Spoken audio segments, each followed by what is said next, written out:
Hi Teddies, welcome to the Hilda Club, the ultimate club for girly nerds and boys, a place for all things fun. I'm Hilda, and this past week I went on a little hunt to find some of the top rated indie games you can play on your Nintendo Switch right now because honestly, I want to start the year strong with games that are already loved and almost guaranteed to give you a great experience the moment you pick them up. A few of these games I've played for a couple of hours and then life happened and I never finished them. And some games I've been meaning to play, so this list is kind of a reminder for me to go back, pick up where I left off, and not let these incredible games get lost in the shuffle of new releases. I feel like when I start the year off strong, playing really good games, it builds momentum and it makes gaming feel really exciting. I'm hoping this inspires you to do the same, so I've curated a list of 10 indie games that are highly rated, well loved, and absolutely worth playing, so let's get started. The best indie games don't just get recommended once, they come up again and again, and there's a reason Hollow Knight has that reputation. This is a hand-drawn 2D action adventure set in the fallen kingdom of Hollow Nest, where you play as a small knight exploring a ruined world filled with strange creatures, forgotten cities, and hidden paths. The game doesn't explain everything up front. Instead, you learn what happened by exploring, paying attention, and slowly putting the pieces together as you move deeper into the kingdom. What really makes this game stand out is how intentional it feels. Exploration is open-ended, combat is skill-based and rewarding, and every new ability changes how you move through the world. The art style is dark and beautifully detailed with muted tones that make the world feel fragile and worn. The music is subtle and emotional, and the atmosphere carries so much of the story on its own. It's challenging, immersive, and incredibly memorable, which is why it's still considered one of the top indie games on Switch. Some games are hard in a way that feels punishing, and then there are games that are hard in a way that becomes addicting, and that would be Hades. This is a fast-paced hack-and-slash action game set in the underworld, where you play as the son of Hades, trying to fight your way out of hell. Every run sends you through shifting chambers filled with enemies and gods, and every time you fail, you start again. What makes it so fun is how fluid the combat feels. You're dashing, attacking, reacting on instinct, and learning enemy patterns as you go. It's challenging, but once you start getting the rhythm down, it becomes incredibly satisfying. The art style is bold and beautifully drawn, the voice acting is phenomenal, and the story unfolds naturally the more you play. Even when you lose, you're unlocking new dialogue, new relationships, and new pieces of the world. It's intense, addictive, and one of the funnest games I've played. There are games that sit on your wish list for years, and every time you see them, you think, why haven't I played this yet? And well, that's what happened with Chicory, A Colorful Tale. This is a top-down adventure game set in a world that's completely lost its color. You play as a little dog who unexpectedly inherits a magical paintbrush, and suddenly it's your job to bring color back to the world. You're exploring towns, forests, and hidden areas, solving puzzles, helping characters, and painting the world however you want. There's no right or wrong way to do it, which I love, but what really draws me in is how personal it feels. The art style is simple but expressive, and the story leans into themes of creativity and self-doubt in a really gentle way. It's one of those games people don't just enjoy playing, they connect with it. And considering how highly rated it is, I need to finally sit down and experience it myself. I don't even need to think twice about this next one. Cuphead is one of my favorite indie games of all time, and the first thing you fall in love with is the art style. It's inspired by 1930s cartoons with hand-drawn animation that feels vintage and playful. It looks cheerful and whimsical, but don't let that fool you. Cuphead is a run-and-gun action game that is fast, intense, and quite challenging. You're jumping, dodging, shooting, and reacting on pure instinct, especially during the boss fights, which are the real stars of the game. Every boss feels wildly different, visually and mechanically, and learning their patterns becomes part of the fun. What I love most is that even when it's hard, it never stops being enjoyable. The animation, the jazzy soundtrack, and the sheer creativity of every fight makes you want to keep trying. It's tough, but it's so satisfying and easily one of my favorite indie games to play. I've heard amazing things about this game for years, and it's one that's highly coveted in the indie space. Celeste. It's one I've somehow never played, but absolutely need to. This is a 2D platformer where you play as Madeline, a young woman determined to climb Celeste Mountain. On the surface, it's about reaching the summit, but very quickly it becomes something much more personal. The gameplay is all about movement, jumping, dashing, climbing, and learning how to control momentum as the levels get more demanding. It's challenging, but it almost feels like the game encourages you to keep going rather than give up.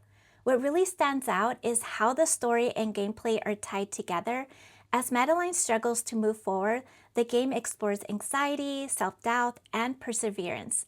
The pixel art is beautiful, the music is emotional, and I can't wait to one day experience its greatness. Now let's switch gears for a second because this next game doesn't require fast reflexes or pure instinct. Spiritfarer is a cozy management game where you play as Stella, a fairy master whose role is to care for spirits before helping them pass on to the afterlife. You spend your time sailing across a beautifully illustrated world, upgrading your boat, cooking meals, farming, crafting, and completing small tasks for the spirits you meet. Everything is meant to be taken slowly, which makes the experience feel very calming. What makes it highly rated is how deeply it resonates with people. It tackles grief, loss, and saying goodbye. The hand-drawn art is warm, the music is incredibly soothing, and the characters have so much depth. It's one you need to experience to understand the emotional journey. If you're in the mood for an action game that feels very story-driven, then you may want to check out Bastion. It's an action RPG set in a world that's been shattered by a mysterious calamity. You play as the kid, moving across pieces of land that rebuild themselves as you step forward. And the combat happens in real time, which means your positioning and timing are very important. You also unlock a variety of weapons, from heavy hitters to faster close-range options, and each one completely changes the flow of combat. After each run into the world, you bring back what you've collected to the Bastion itself, which acts as a central hub and a reminder of what still exists after everything fell apart. What makes this game feel so special is how naturally the gameplay and story move together. You're never pulled out of the action to be told what's happening. Instead, the world, the narrator, and your choices all build the story as you play. It feels focused and purposeful, which is why it's still a top-rated indie game people recommend, even years after its release. Sometimes you don't want a game that's intense or emotional, you just want something that makes you laugh the entire time you're playing it. And Untitled Goose Game is exactly that.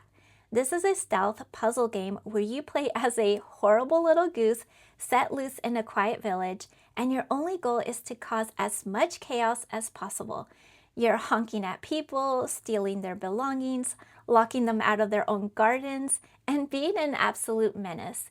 Each area gives you a list of tasks to complete, but how you go about them is completely up to you. That's where the fun comes in. You're watching how people move, timing your honks just right, and figuring out clever ways to pull off ridiculous plans. It's simple yet surprisingly fun, and you'll genuinely be laughing while you play. It's one of those games that doesn't try too hard and ends up becoming unforgettable. In most games, you play the hero saving the world, but in Skul the Hero Slayer, you are the complete opposite. This is a fast-paced action roguelike where you play as Skul, a tiny skeleton, fighting to save the Demon King from invading heroes. And I love that twist. Each run drops you into shifting maps full of enemies, traps, and surprises, so you're constantly adapting as you go.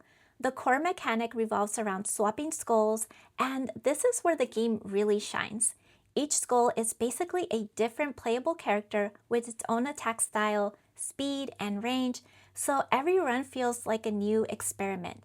You're pairing skulls with different items and synergies, adjusting your playstyle on the fly, and figuring out what works best as the difficulty ramps up. and each run builds towards massive boss fights that really test how well you put everything together. The pixel art is also super cool, the combat is non-stop, and it's easy to see why this game continues to be so highly rated in the indie space. And as I'm saying this, it sits on my shelf waiting to be played. Sometimes you just want a game that feels silly and completely unserious, and that's exactly the energy Wobbly Life brings. This is an open world sandbox game where you're basically tossed into a giant interactive playground and told to figure life out. Grandma kicks you out, tells you to get a job, and from there, well, it's up to you. You can explore the world freely, take on dozens of ridiculous jobs, uncover secrets, and jump into mini games. Everything is physics-based, so half the fun comes from things going wrong in the funniest way possible. You can play solo, but it really shines with friends in local or online co-op. What makes this game so special is how much freedom it gives you. There's no pressure, no right way to play. It's just about experimenting, laughing, and enjoying the ride. That wraps up my list of some of the top indie games you can play on your Nintendo Switch right now. Even after so many years of being released, it's amazing how they're still at the top. I've had the honor of playing some of these games, and honestly, they have been some of the best gaming experiences I've ever had. If you played any of these games, which ones are on the top of your list? Please comment them down below. I'd love to hear from you. And if you enjoy content like this, then I welcome you to be a part of the Hilda Bear Club by subscribing and becoming a Teddy member. We do lots of fun things here on this channel. We are a small but mighty community of other girly nerds and boys who love gaming, Disney, reading books, collecting comics, and so many other nerdy hobbies, and I'd love for you to be a part of it. So come join us, and I'll see you next time. Bye!